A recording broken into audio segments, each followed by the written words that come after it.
नमस्कार साथियों, स्वागत है आपका हमारे यूट्यूब चैनल में। हम देख रहे हैं हिंदी साहित्य का दूसरा इतिहास। इसके पहले हम उपन्यास का विकास देख रहे थे और उपन्यास के विकास में हमने प्रेमचंद देखे, जैनेन्द्र देखे और वृंदावन लाल वर्मा देखे। और इसके बाद जो दूसरी उपन्यासकार है वह हम देखेंगे आज की वीडियो में। तो ऐसे ही लाइन टू लाइन पंक्ति दर पंक्ति अध्ययन करने के लिए हमारे चैनल को सब्सक्राइब कीजिए, लाइक कीजिए और शेयर करना मत भूलिए। यह जो हिंदी साहित्य का ग्रंथ है, यह जो हिंदी साहित्य का इतिहास है, दूसरा इतिहास, यह हम net, JRF, set exam, all set exam, जितने ही राज्य की सेट एग्ज़ाम होती है उन सभी के लिए उपयुक्त है। साथ ही कहा जाए तो अभी जो आंध्र प्रदेश सेट एग्ज़ाम आने वाली है, या नोटिफिकेशन आया है, वह सभी सेट एग्ज़ाम के लिए PhD entrance exam, TGT, PGT तथा असिस्टेंट प्रोफेसर परीक्षा के लिए, इन सभी परीक्षाओं के लिए हिंदी साहित्य का दूसरा इतिहास काफ़ी महत्वपूर्ण है। और इन सभी परीक्षाओं को हम मद्देनज़र रखते हुए यह इतिहास हम लाइन टू लाइन पंक्ति दर पंक्ति पढ़ा रहे हैं। तो प्रारंभ करते हैं दूसरी उपन्यासकार चंडी प्रसाद हृदयेश, विश्वनाथ शर्मा कौशिक, भगवती प्रसाद वाजपेयी, चतुर्सेन शास्त्री, पांडे बेचैन शर्मा उग्र, ऋषभ चरण जैन, प्रताप नारायण श्रीवास्तव, सूर्यकांत त्रिपाठी निराला। यानी यहाँ पर इन्होंने सिर्फ नाम ही दिए हैं। इनके जो उपन्यास है, यह उपन्यास हम एक अलग वीडियो में देखेंगे, यह इतिहास ग्रंथ पढ़ाना समाप्त होने के बाद। पांडे बेचैन शर्मा उग्र, ऋषभ चरण जैन, प्रताप नारायण श्रीवास्तव, सूर्यकांत त्रिपाठी निराला, सियाराम शरण गुप्त, राधिका रमन प्रसाद सिंह आदि इन काल के उल्लेखनीय उपन्यासकार हैं। इसमें चतुर्सेन शास्त्री उग्र और ऋषभ चरण जैन को प्रकृतिवादी कहा जाता है। यानी प्रकृतिवादी उपन्यासकार कौन है? तो प्रकृतिवादी उपन्यासकारों में चतुर्सेन शास्त्री है, पांडे बेचैन शर्मा उग्र है और ऋषभ चरण जैन। यह जो है यह प्राकृतवादी उपन्यासकार है। शेष लोग स्वच्छंदतावादी है, यानी बाकी के जो लोग हैं वह स्वच्छंदतावादी उपन्यासकार है। चतुर्सेन शास्त्री के आरंभिक उपन्यासों में प्राकृतवादी विकृतियाँ मिलती है, पर उनकी कृति का आधार वैशाली की नगरवधु है। यह ऐतिहासिक उपन्यास है। इसमें व्यक्ति स्वातंत्र्य की समस्या उठाई गई है।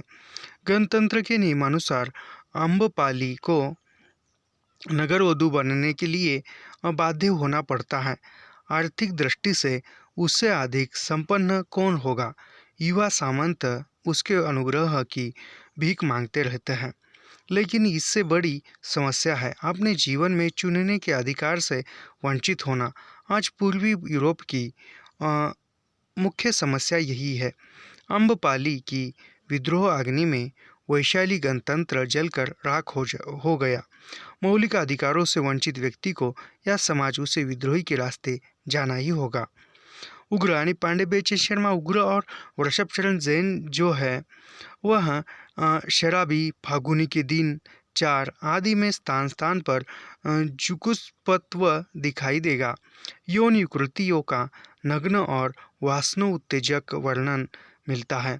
स्त्री के प्रति उग्र के विचार भी प्रतिक्रियावादी है और जुगुप्सतापूर्ण उत्तम मध्यम नारी के लिए मानव समाज के व्यभिचारी पुरुष की अशंसायिनी बनने के सिवा और कोई गति नहीं।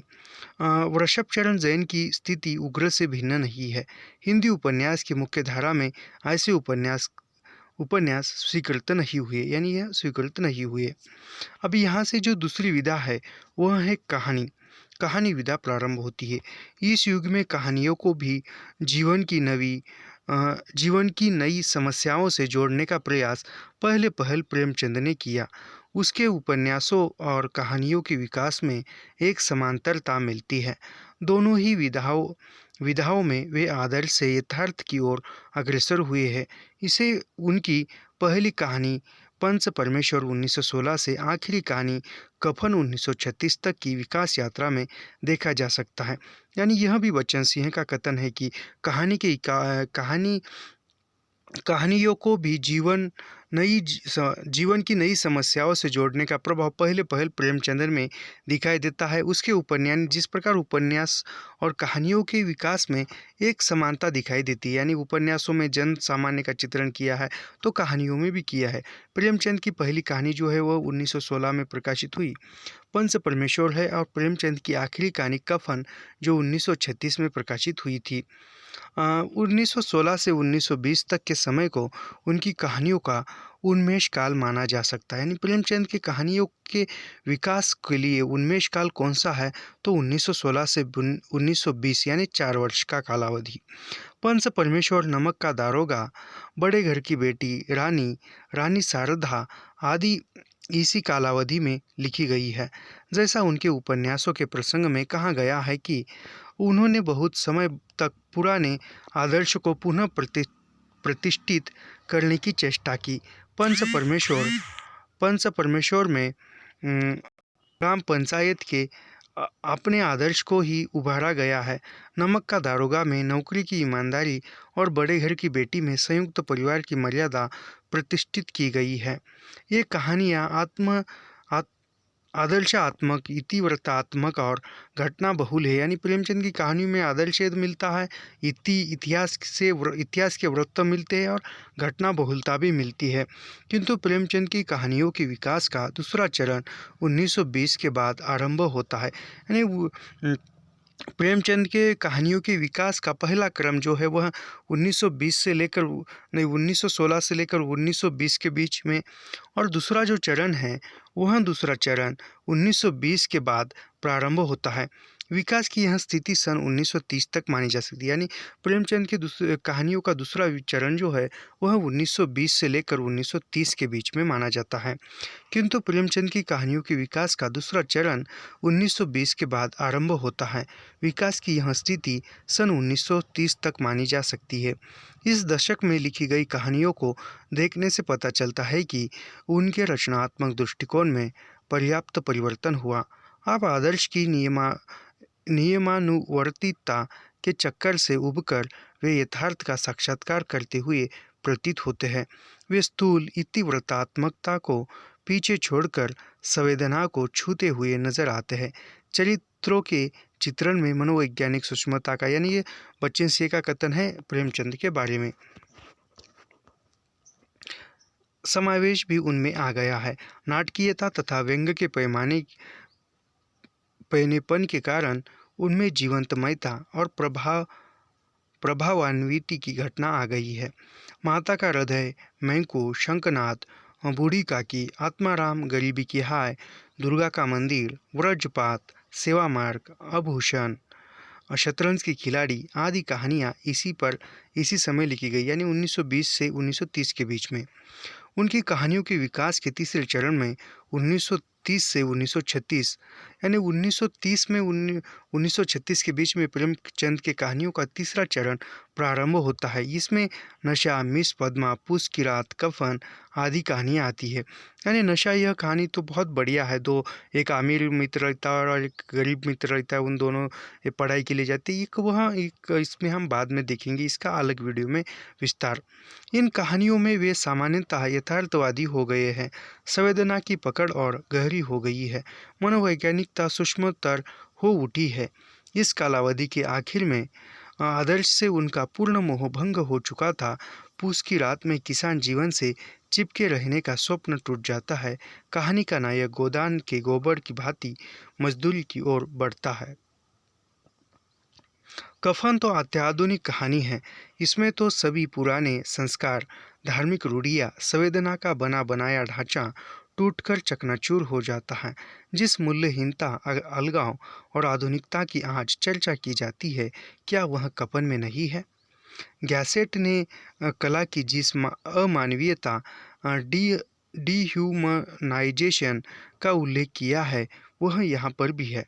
पूंजीवादी व्यवस्था में गरीब तबके के मजदूर अपने उत्पादन तथा उत्पादन के साधनों से अलग होकर अपने संबंधों और समाज से अलग हो जाते हैं। यानी जो पूंजीवादी व्यवस्था में जो गरीब है, मजदूर वर्ग है, वह जो है अपने उत्पादन साधनों से अलग होकर छोड़कर किसी आन होकर संबंधों और समाज से भी अलग हो जाते हैं। यानी वह जीने के लिए अलग होते हैं। इसके फलस्वरूप उनकी मानवीय संवेदनाएं भी समाप्त हो जाती है।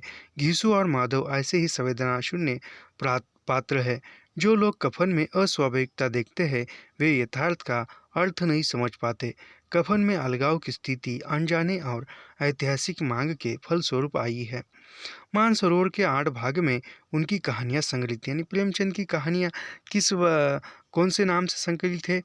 तो मानसरोवर के 8वें भाग में प्रेमचंद की कहानियाँ संग्रहित हैं। मानसरोवर के 8वें भाग में प्रेमचंद की कौन सी विधा संग्रहित है? तो कहानियाँ। विश्वनाथ शर्मा कौशिक, विश्वम्भरनाथ जिज्जा, सुदर्शन, ज्वालादत्त शर्मा आदि प्रारंभिक लेखक प्रेमचंद के ढंग पर आदर्शोन्मुख यथार्थवादी कहानियाँ लिख रहे थे। उनकी कहानियाँ घटना प्रधान और इतिवृत्तात्मक है। भाषा के स्तर पर भी उनमें, यानी कहा जाए तो प्रेमचंद के विषय के आधार पर या प्रेमचंद के कहानी लेखन के शैली के आधार पर कौन कौन से लेखक लिख रहे थे? तो उसमें जो थे उसमें विश्वम्भरनाथ शर्मा थे। विश्वम्भरनाथ शर्मा कौशिक, यानी विश्वम्भरनाथ शर्मा का ही उपनाम कौशिक है। विश्वम्भरनाथ जिज्जा, दो कहानी क्षेत्र में दो विश्वम्भरनाथ थे, एक विश्वम्भरनाथ शर्मा कौशिक और दूसरे विश्वम्भरनाथ जिज्जा। सुदर्शन, ज्वालादत्त शर्मा यह प्रारंभिक लेखक है। इन्होंने प्रेमचंद के ढंग पर आदर्श, यानी प्रेमचंद के कहानियों को आदर्श मानकर, यानी प्रेमचंद ने जिस प्रकार कहानियों में यथार्थ, सत्यता, जनमानस का चित्रण किया है उसी प्रकार कौशिक के कहानियों में मिलता है, विश्वम्भरनाथ जिज्जा के कहानी में मिलता है, सुदर्शन, ज्वालादत्त शर्मा इनके कहानियों पर मिलता है, विषय मिलते हैं। उनकी कहानियाँ घटना प्रधान और इतिवृत्तात्मक है। भाषा के स्तर पर भी उनमें सपाटता और साफ गोई है। चित्रशाला, मणिमाला, कल्लोल कौशिक के कहानी संग्रह है। यानी कौशिक के जो विश्वम्भरनाथ शर्मा कौशिक के कहानी संग्रह कौन से है? चित्रशाला, मणिमाला, कल्लोल यह कौशिक के कहानी संग्रह है। जिज्जा की कहानियों का संग्रह घूंघट वाली नाम से प्रकाशित हुआ है। यानी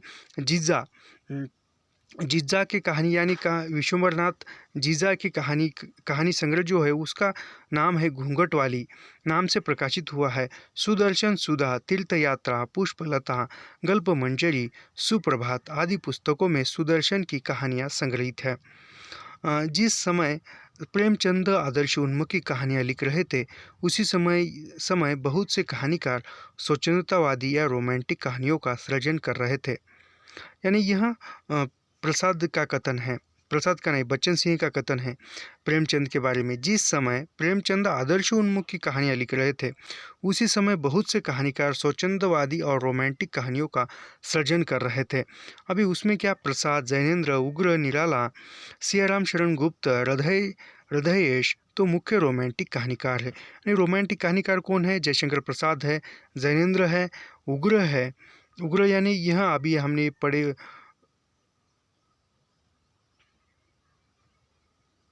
उग्र है, निराला है, सियाराम शरण गुप्त, हृदयेश यह मुख्य रोमांटिक कहानीकार ही है। शेष जो लोग भी जिन्हें प्रेमचंद संस्थान का कहानीकार कहा जाता है वे भी रोमांटिक ही है। यानी जिस चंद्रधर शर्मा गुलेरी, राजा राधिका रमन प्रसाद सिंह, यानी यहाँ पर चंद्रधर शर्मा गुलेरी की जो कहानी है वह उसने कहा था। राधिका रमन प्रसाद की कहानी है जो कानों में कंगना, वह हमारे नेट के पाठ्यक्रम में कहानियाँ हैं। भगवती प्रसाद वाजपेयी, चतुर्सेन शास्त्री, विवेक शंकर व्यास आदि की कहानियाँ मूलभूत रोमांटिक है। आदर्श तब होता है जब चंद्रधर शर्मा गुलेरी का जो जन्म है वह 1883 में होता है और उनकी मृत्यु 1922 में होती है। को शोध ग्रंथ यानी उनका पीएचडी जो थीसिस था वहाँ तक में प्रेमचंद संस्थान का कहानीकार घोषित कर दिया जाता है। संस्थानवादी आलोचक कहानीकार गुलेरी को प्रेमचंद संस्थान का मानते हैं तो निबंधकार गुलेरी को व्यक्ति व्यंजक निबंधकार कहते हैं। यानी चंद्रधर शर्मा गुलेरी यह कहानी के क्षेत्र में देखा जाए तो वो प्रेमचंद की परंपरा में आते हैं, और निबंध की परंपरा में देखते हैं तो उसको व्यक्ति व्यंजक निबंधकार कहते हैं चंद्रधर शर्मा गुलेरी को। इतिहास दृष्टि का अभाव इसी प्रकार का अंतर्विरोध पैदा करता है। गुलेरी जी जो निबंध में थे वही कहानी में भी थे, यानी वे रोमांटिक कहानीकार थे। यानी चंद्रधर शर्मा गुलेरी वो रोमांटिक कहानीकार थे। उनकी प्रसिद्ध कहानी उसने कहा था का परिवेश, स्थानीय रंग, चारित्रिक आदर्श, प्रेम के लिए सब कुछ उत्सर्ग कर देने का उत्साह आदि स्वतंत्रतावाद के मेल में है। गुलेरी जी की अमर कहानियों में उनकी 3 कहानियाँ संग्रहित, यानी गुलेरी जी की 3 ही कहानियाँ हैं। उन्होंने कुल 3 ही कहानियाँ लिखी, पर उनकी कृति का आधार उसने कहा था कहानियाँ। यानी चंद्रधर शर्मा गुलेरी का जो प्रसिद्धि हुई है वह उसने कहा था कहानी से हुई है। उसने कहा था कहानी यह प्रथम विश्व युद्ध की पृष्ठभूमि पर लिखी हुई कहानी है, और यह पहले 1915 में प्रकाशित हुई कहानी है। वह उसने कहा था, यानी इसकी कथा जो है वह अमृतसर के एक दुकान से प्रारंभ होती है। जो लहना सिंह है वह मामा के बाल धोने के लिए दही लेने दुकान पर जाता है, और वो लड़की भी कुछ रसोई का सामान लेने की दुकान पर आती है, और वह लड़का यानी जो लहना सिंह है, लहना सिंह उसको पूछता है क्या तेरी कुड़माई हो गई, तो लड़की धत कहती है और निकल जाती है। तो यहाँ से बहुत अच्छी कहानी है। यह फ्लैशबैक शैली में लिखी हुई प्रथम कहानी है हिंदी की। तो यह कहानी विस्तार से हमने पढ़ाई है ऑलरेडी, इसका वीडियो इसी चैनल पर उपलब्ध है। तो मैं यहाँ पर ज़्यादा उस कहानी का विश्लेषण नहीं करूँगा। प्रसाद समग्रता रोमांटिक कलाकार है, यानी जयशंकर प्रसाद जो है वह रोमांटिक कलाकार है। उनकी कहानियों में स्वतंत्रतावादी तत्व उसी घटना में मिलते हैं जिस संघनता में उनके काव्य में दिखलाई पड़ते हैं। कहानी और कविता एक दूसरे से काफ़ी निकट पड़ने वाली विधाएं है, यानी कहानी और कविता जो है एक दूसरे से निकट, यानी निकट का संबंध, नज़दीक का संबंध है कहानी और कविता में। कविता की तरह उनकी कहानियाँ भी प्रतीकात्मक है, यानी जिस प्रकार प्रसाद जी की कविता प्रतीकात्मक है उसी प्रकार उनकी कहानियाँ भी, कविता भी प्रतीकात्मक है। प्रसाद के प्रतीकों की मुख्य विषय वस्तु प्रेम और सौंदर्य है, यानी प्रसाद के ये प्रतीकों, यानी प्रसाद की साहित्य का जो प्रतीक है वह मुख्य है प्रेम, विषय वस्तु और सौंदर्य। उनकी कहानियों में इन्हीं की प्रमुखता है। अतीत के प्रति आसक्ति होने के कारण कुछ कहानियों में उनकी चेतना भी बद्ध हुई है। प्रसाद के कहानीकार के विकास की 3 मंजिलें, यानी जयशंकर प्रसाद जो है कहानीकार के विकास में उनकी 3 मंजिलें हैं। प्रारंभिक विकासात्मक और प्रौढ़ प्रथम मंजिल को सन 1911 से 1926 तक, द्वितीय को 1926 से 1933 तक और तृतीय को 1931 से 1936 तक माना जाता है। यानी 3 मंजिलों में जयशंकर प्रसाद के प्रथम कहानियों का जो विकास है वह 1911 से 1926 के बीच में हुआ है। द्वितीय जो मंजिल है प्रसाद की कहानियों की वह 1926 से 1933 हुई है, और तृतीय जो है वह 1931 से लेकर 1936 तक माना जा सकता है। उनकी पहली कहानी ग्राम 1911 में इंदु में छपी थी, यानी जयशंकर प्रसाद की पहली कहानी ग्राम नामक थी, और वह 1911 में इंदु पत्रिका में प्रकाशित हुई थी। प्रारंभिक काल में उनके 2 कहानी संग्रह छपे, छाया और प्रतिध्वनि। यानी प्रारंभिक काल में जो जयशंकर प्रसाद के 2 ही कहानी संग्रह छपे थे, पहला कहानी छाया और दूसरा जो था वह प्रतिध्वनि। छाया की कहानियाँ प्रेम व्रत पर आधारित है, यानी छाया का कहानी संग्रह की जो कहानियाँ है वह प्रेम व्रत पर आधारित है। उनमें कथा तत्व अत्यंत झीना है। उनमें प्राय प्रकृति के काव्यपरक चित्रों का समावेशन किया गया है। प्रतिध्वनि में भावात्मकता और भी गहरी हो गई है, भाव विकृति के साथ कुछ अतीत उन्मुखता और छायावादी रहस्य उन्मुखता भी है। छाया नाम छायावाद युग का भी घोतक हो सकता है। सन 1926 से 1933 के बीच में उनके 2 कहानी संग्रह प्रकाशित हुए हैं, यानी सन 1926 और 1933 के बीच में जयशंकर प्रसाद के 2 कहानी संग्रह प्रकाशित हुए हैं। उनमें है आकाशदीप और आंधी।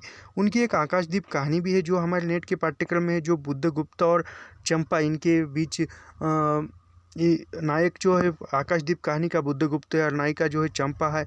चंपा के पिता का हत्यारा बुद्धगुप्त रहता है। या और वह चंपा के मन में एक द्वंद्व निर्माण होता है कि वह बुद्धगुप्त से प्रेम करे या पिता के हत्यारे का पिता का हत्यारा है तो उसका बदला ले। यह कहानी भी बहुत रोचक है। आकाशदीप में संग्रहित अधिकांश कहानियाँ मानसिक अंतर्द्वंद्व की कहानियाँ, यानी मानसिक अंतर्द्वंद्व की कहानियाँ आकाशदीप कहानी संग्रह में है। विकास की इस मंजिल पर कहानियों को कथानक मिल गया, उनमें नाटकीयता का भी समावेश हो गया है। संवेदना की दृष्टि से उनमें अजीब करुण अवसाद की आरंभिक वृत्ति हुई है। आकाशदीप कहानी में प्रेम और घृणा की गहन आवेगमयता की गहरी टकराहट है। विषादी और सुंदर संवतरण में कहानी के रूप में लिखे गए प्रतीक की पूर्णता है। आंधी में प्रसाद यथार्थवादी समस्याओं से टकराते हैं, इसी कारण ये कहानियाँ विफल भी हुई है। इंद्रजाल 1936 में उनकी तृतीय मंजिल की कहानियाँ सम्मिलित की गई है। आंधी का गर्दो गुबार प्रसाद को प्रिय नहीं है, इसलिए वे इंद्रजाल की ओर लौट आए। इन कहानियों के सफल इन कहानियों के स- इन कहानियों के फलक पर व्यक्ति मन की रहस्यमयी उलझनों को अधिक ढंग से आंकने का प्रयास किया है, इसलिए इनमें भावों का बहाव उतना नहीं है जितना उनका विश्लेषण है। सालवती और गुंडा इस संग्रह की श्रेष्ठ कहानियां हैं। यानी जो इंद्रजाल प्रसाद की कहानियाँ अपने ढंग की अद्वितीय है, इसलिए उनके ढंग पर लिखी गई कहानियाँ समावृत्त नहीं हो सकी। प्रेमचंद की कहानियों में जीवन की जो विविधताएं दिखाई देती है, वे प्रसाद की कहानियों में नहीं मिलेगी। यानी जिस प्रकार प्रेमचंद की कहानियों में जीवन की विविधता दिखाई देती है, उस प्रकार प्रसाद की कहानियों में नहीं मिलेगी। पर मनोजगत की गहराइयों में उनकी अद्भुत बैठ है। वह मनोजगत यथार्थ से दूर कल्पना के निकट है, रम्य है, विस्मरणीय वह है, रहस्यात्मक है। प्रेमचंद की बहुत सारी कहानियों में घटनाओं का अतिरेक है, तो प्रसाद में भावों का। यानी यह बच्चन सिंह का कथन है। प्रेमचंद की कहानियों में जो है घटनाओं का अतिरेक है, बहुत सी घटनाएं, लेकिन प्रसाद की कहानियों में घटना ज़्यादा नहीं है, लेकिन भावों का अतिरेक हुआ है। बहुत से भाव मन में उत्पन्न होते हैं। जैसे कहा जाए तो एक प्रेमचंद की कहानी एक है, उसका नाम है पुरस्कार। उसमें अरुण और मधुलिका, यह जो इन दोनों के बीच में प्रेम उत्पन्न होता है, इसमें देश प्रेम, वैयक्तिक प्रेम और अंतिमता, ये इस कहानी में कहा जाए तो भावों का अतिरेक कहने के शब्द आया। और मैंने यह इसलिए कहा कि पुरस्कार कहानी, क्योंकि उस कहानी की जो नायिका मधुलिका है, उसके अंदर बहुत से भाव उत्पन्न होते हैं। कभी वो अरुण जो है, अरुण के प्रति प्रेम उभर कर आता है। कभी वह सोचती है कि मैं उसका प्रेम स्वीकार करूँ तो मैं राज्य के लिए विद्रोही बनूंगी, क्योंकि ये वह भी उसके मन में भावना आती है। फिर उसके मन में आता है कि मैं तो एक सैनिक की बेटी हूँ, मैं यदि अरुण का प्रेम स्वीकार करूंगी तो राज्य की नज़र में मैं विद्रोही हो जाऊंगी। ऐसे बहुत से भाव जो है मधुलिका के मन में आता है। अमूर्त भावों का अमूर्त बिंबों प्रतीकों के साथ साथ झलकता है। जगह जगह छायावादी काव्य की पंक्तियाँ रख दी गई है। कहानियों में जहाँ कहीं रूप चित्रण आया है, वह अतिशय काव्यमय हो उठता है। वातावरण निर्माण की कला में भी बेजोड़ है। अभी यहाँ से जो दूसरी विधा है, वह है निबंध। पुनर्जागरण युग में निबंध लेखन का सूत्रपात हुआ। यानी पुनर्जागरण युग में, आधुनिक युग में पुनर्जागरण युग में निबंध लेखन का सूत्रपात हुआ। पूर्व स्वतंत्रतावादी युग में वह किंचित वैचारिक हो चला। बालकृष्ण भट्ट, महावीर प्रसाद द्विवेदी, श्याम सुंदर दास की निबंध परंपरा रामचंद्र शुक्ल में अपनी पराकाष्ठा पर जा पहुंची है। प्रस्तुत शुक्ल जी इस काल के सर्वश्रेष्ठ निबंधकार है। यानी पुनर्जागरण युग के जो निबंध है, उसमें उस युग के निबंधकारों में श्रेष्ठ निबंधकार कौन है? जो रामचंद्र शुक्ल है। इस काल के मैं निबंधकारों को फिर से पढ़ता हूँ। पूर्व स्वतंत्रवादी युग में वह किंचित है। बालकृष्ण भट्ट, महावीर प्रसाद द्विवेदी, श्याम सुंदर दास, निबंध परंपरा रामचंद्र शुक्ल में अपनी पराकाष्ठा पर जा पहुंची है। वस्तुतः शुक्ल जी काल के सर्वश्रेष्ठ निबंधकार है। इनके निबंधों को दो श्रेणियों में बांटा जा सकता है। अभी रामचंद्र शुक्ल के निबंधों को दो श्रेणियों में बांटा जाता है। एक जो है मनोविकार संबंधी और दूसरी है आलोचनात्मक संबंधी। मनोविकार संबंधी निबंधों की श्रेणी और आलोचनात्मक निबंधों की श्रेणी। मनोविकार की श्रेणियों में करुणा, ऐसे आगे हम पढ़ेंगे, आगे है उसके। तो मनोविकार के यानी मन के भावों को, मन के विकारों को चित्रित किया है। और आलोचनात्मक निबंधों में उस पर आलोचना की, जैसे कि कविता क्या है, ऐसे ये हम देखेंगे। शुद्ध निबंध विधा के रूप में पहली कोटि के निबंधों की गणना होगी। यानी आचार्य शुक्ल के कौन से शुद्ध निबंध है, तो मनोविकार संबंधी शुद्ध निबंध है। इस तरह के निबंध में चिंतामणि भाग 1 से संग्रहित, चिंतामणि भाग 2 में आलोचनात्मक यानी मनोविकार से संबंधित जो निबंध है शुक्ल जी के, वह चिंतामणि भाग 1 में संग्रहित है और चिंतामणि भाग 2 में आलोचनात्मक निबंध संकलित है। जो निबंध उन दोनों में संग्रहित नहीं किए गए थे, उन्हें अब चिंतामणि भाग 3 में संग्रहित कर दिए गए। यानी जो निबंध मनोविकार संबंधी निबंधों में चिंतामणि भाग 1 में नहीं है, जो निबंध आलोचनात्मक है लेकिन वह चिंतामणि भाग 2 में संकलित नहीं है, उन निबंधों का संकलन शुक्ल जी के चिंतामणि भाग 3 में संकलित किया गया है। मनोविकार संबंधी निबंधों को लेकर कुछ लोग यह कहते हुए पाए गए कि ये साहित्यिक निबंध नहीं है। यानी कुछ जो विद्वान है, जो मनोविकार संबंधी निबंध होते हैं, वह निबंध उन निबंधों के बारे में कुछ विद्वानों का कहना है कि वह साहित्यिक निबंध नहीं होते। पर इन निबंधों में केवल शुक्ल जी के विचार ही नहीं अभिव्यक्त हुए हैं, बल्कि उनका अपना व्यक्तित्व भी प्रकाशित हुआ है। पुस्तक के विविदित में उन्होंने लिखा है, यानी पुस्तक के विविदित में भूमिका में प्रेम शुक्ल ने लिखा है। काफ़ी इम्पोर्टेंट कथन है। इस पुस्तक में मेरी अंतरयात्रा में पड़ने वाले कुछ प्रदेश हैं। यात्रा के लिए निकलती रही है बुद्धि, पर हृदय को भी साथ लेकर अपना रास्ता निकालती रहती है। यानी यहाँ काफ़ी बहुत बार परीक्षा में पूछा गया यह कथन है। तो यहाँ जो है चिंतामणि भाग 1 की भूमिका में है। इस पुस्तक में मेरी अंतर यात्रा में पड़ने वाली कुछ प्रदेश यात्रा के लिए निकलती रही है बुद्धि, पर हृदय को भी साथ लेकर अपना रास्ता निकालती रही है। बुद्धि जहाँ कहीं मार्मिक या भावाकर्षक स्थलों पर पहुँचती है, वहाँ हृदय थोड़ा बहुत रमता अपनी प्रकृति के अनुसार कुछ कहता गया है। जाहिर है निबंधों में बुद्धि के साथ हृदय का भी यथोचित योग है। मनोविकार संबंधी निबंध है, यानी आचार्य रामचंद्र शुक्ल के मनो संबंधी कौन से निबंध है, वह है भाव या मनोविकार, उत्साह, श्रद्धा, भक्ति, करुणा, लज्जा और ग्लानि, लोभ और प्रीति, घृणा और ईर्ष्या, भय और क्रोध। यानी यह भाव या मनोविकार, उत्साह, श्रद्धा, भक्ति, करुणा, लज्जा और ग्लानि, यह जो है मन के भाव है। लोभ या प्रीति, यह भी मन का भाव है। घृणा और ईर्ष्या, यह भी मन का भाव है।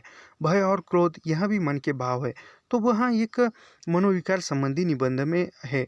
शुक्ल जी के पहले बालकृष्ण भट्ट, प्रताप नारायण मिश्र और माधव प्रसाद मिश्र इस दिशा में पहल कर चुके थे। यानी रामचंद्र शुक्ल से पहले मनोविकार निबंध किसने लिखे थे, तो बालकृष्ण भट्ट ने लिखा था, प्रताप नारायण मिश्र ने लिखे थे, माधव प्रसाद मिश्र ने लिखे थे। आचार्य रामचंद्र शुक्ल से पहले मनोविकार निबंध बालकृष्ण भट्ट ने लिखे थे, प्रताप नारायण मिश्र ने, माधव प्रसाद मिश्र ने लिखे थे। इस संदर्भ में भट्ट जी के आत्मनिर्भरता, मिश्र जी के मनोयोग और माधव प्रसाद के घृति और क्षमा निबंध उल्लेख है। यह पूरा युग ही पूर्णतः अंतरयात्रा का युग है। इसलिए शुक्ल जी ने मनोविकारों को अपने निबंधों का विषय बनाया। यानी एक अंतरयात्रा का, एक मन की यात्रा का, एक अंतर्द्वंद्वों का यह युग था। इसलिए शुक्ल जी ने मनोविकार निबंध लिखे हैं। इन निबंधों पर शेंड के फाउंडेशन ऑफ कैरेक्टर का प्रभाव है। यानी मनोविकार निबंधों पर किसका प्रभाव है? शेंड के फाउंडेशन ऑफ कैरेक्टर का प्रभाव है। शुक्ल जी ने अपने ढंग से ग्रहण किया है, किंतु इन निबंधों में उनकी भारतीय सांस्कृतिक सामाजिक दृष्टि कहीं लुप्त नहीं हुई है। अधिकांश निबंधों के बीच बीच में गोस्वामी जी की रचनाओं के अंश थे। यानी शुक्ल जी के ज़्यादा निबंधों में जो है वहाँ है उसमें जो गोस्वामी यानी तुलसीदास की पंक्ति रचनाओं की पंक्ति मिलती है, यह आकस्मिक नहीं है कि जिस समय एक लिखे जा रहे थे, उसी समय प्रसाद की कामायनी भी लिखी जा रही थी। यानी जिस समय शुक्ल जी निबंध लिख रहे थे, उस समय जयशंकर प्रसाद जो है कामायनी लिख रहे थे। कामायनी के सर्ग है। अभी कामायनी के कौन से सर्ग है, यह बहुत बार परीक्षाओं में सही क्रम से कामायनी के सर्गों पहचानिए प्रश्न आया है। पहला सर्ग है चिंता, दूसरा है श्रद्धा, तीसरा है काम, चौथा है लज्जा, पांचवा है कर्म और छठा है ईर्ष्या, सातवां है ईड़ा आदि। शुक्ल जी ने इसमें आदि का अंश को निबंध का विषय बनाया, यानी इसी सर्गों से चिंता को बनाया है विषय को। इसी सर्गों को रामचंद्र शुक्ल ने अपने निबंध का विषय बनाया है। जैसे चिंता, श्रद्धा, काम, लज्जा, कर्म, ईर्ष्या, ईड़ा बनाया है, इसलिए उनमें गुणात्मक अंतर आ गया है। पर श्रद्धा दोनों को काम्य थी। एक ऐतिहासिक प्रक्रिया में दोनों एक ही विषय के संबंध में सोच रहे थे। यानी एक ऐतिहासिक प्रक्रिया में यानी शुक्ल जी और प्रसाद जी दोनों भी एक ही संबंध में सोच रहे थे, एक ही विषय पर। इन निबंधों को लिखते समय रस मीमांसा की भी तैयारी करते हुए प्रतीत होते हैं। लोभ और प्रीति के अंत में वे श्रृंगार रस को दो पक्ष संयोग और वियोग का भी उल्लेख करते हैं। यानी शुक्ल जी जो है वह अब लोभ और प्रीति की बात करते हुए श्रृंगार के दो पक्षों को चित्रित करते हैं, संयोग पक्ष और वियोग पक्ष। संयोग यानी मिलन का पक्ष और वियोग यानी जुदाई का पक्ष। श्रद्धा और भक्ति में तो स्पष्टतः भक्ति रस है, यानी श्रद्धा और भक्ति निबंध में तो भक्ति रस ही है। इनके निबंधों का उल्लेख करते हुए प्राय दो बातें विस्मृत कर दी जाती है। एक मनोविकार का दूसरे से स्पष्ट अलगाव और दूसरी मनोविकार का सामाजिक अनुषंग। जैसे श्रद्धा का व्यापार स्थल विस्तृत है, प्रेम का एकांत, प्रेम में घनत्व अधिक है, श्रद्धा में विस्तार। लोभ साम्य उन्मुख होता है, प्रेम विशेष उन्मुख। श्रद्धा और प्रेम के योग का नाम भक्ति है। श्रद्धा और योग के नाम ही भक्ति है। वे प्रत्येक विषय को कर्म से जोड़ देते हैं, यानी शुक्ल जी जो है वह प्रत्येक विषय को कर्म से जोड़ते हैं। अभी यहाँ से इम्पोर्टेंट एक कथन है, हमारे अंतःकरण में प्रिय के आदर्श रूप का संगठन उसके शरीर या व्यक्ति मात्र के आश्रय से हो सकता है, पर श्रद्धेय आदर्श रूप का संगठन उसके फैलाए हुए कर्म तंतु के उपादान से हो सकता है। यह बच्चन सिंह का कथन है। दूसरा एक कथन यहाँ पर भक्ति का उल्लेख करते हुए वे कहते हैं कि राम और कृष्ण मानव जीवन में पूर्ण रूप से सम्मिलित थे। करुणा के संबंध में भी उनका कहना है। अभी करुणा के बारे में शुक्ल जी क्या कहते हैं, सामाजिक जीवन की स्थिति और पुष्टि के लिए करुणा का प्रसार अवश्य है। यानी सामाजिक जीवन की स्थिति और उस स्थिति की पुष्टि करने के लिए करुणा का होना आवश्यक है, शुक्ल मानते हैं। इस तरह की मानवीय प्रवृत्तियाँ मरती जा रही है, इनको जिंदा रख करके ही मनुष्य को सजीव बनाया जा सकता है। यह भी इम्पोर्टेंट कथन है।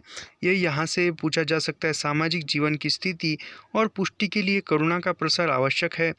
इस तरह की मानवीय प्रवृत्तियाँ मरती जा रही है, यानी कौन सी करुणा जो है इस प्रकार की करुणा प्रेम जो है वह भावनाएं जो है वह मरती जा रही है। उसको जीवित रखना या जिंदा रख कर के मनुष्य को फिर से सजीव बनाया जा सकता है। वे सामाजिक जीवन के लिए क्रोध की आवश्यकता महसूस करते हैं। यानी क्रोध के बारे में शुक्ल जी कहते हैं, क्रोध के निरोध का उपदेश परायण और धर्मपरायण दोनों देते हैं, पर दोनों में जिसे अति से अधिक सावधान करना पड़ता है। तो कुछ दिक्कतें आ रही है बोलने में और पढ़ाने में, तो मैं यह बाकी का कल पढ़ता हूँ। आज की वीडियो में यही पर धन्यवाद।